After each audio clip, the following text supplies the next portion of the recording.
আসসালামু আলাইকুম রহমতুল্লাহি ওয়া বারাকাতুহু। আলহামদুলিল্লাহ, সূর্যপাড়া বায়তুস সালাম জামে মসজিদের মক্তবের ছাত্রছাত্রী এদেরকে একটা বিষয়ে দায়িত্ব দেওয়া হয়েছিল, সেটা হচ্ছে 5 ওয়াক্ত ফরজ নামাজ নিয়ম করে আদায় করবে। এ সাপেক্ষে তারা আজ 15 দিন যাবৎ সবাই আল্লাহ শুকরিয়া 5 ওয়াক্ত নামাজ সবাই পড়েছে এবং শীত পূরণ করেছে।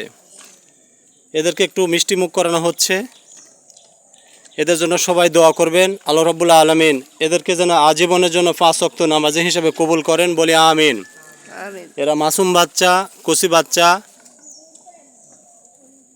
এদের জন্য সবাই অন্তর থেকে দোয়া করবেন, এরা যাতে বড় হয়ে মানুষের মতো মানুষ হয় এবং আল্লাহ রাব্বুল আলামিন এদের উপরে যেন রহমত বর্ষণ করেন, আমরা বলি আমিন। তো এইভাবে করে প্রত্যেকটা মাদ্রাসাতে সকালবেলা করে কিছুটা সময় যদি মক্তব পড়ানো হয়, আলহামদুলিল্লাহ প্রত্যেকটা গ্রামের জন্য ভালো হয়।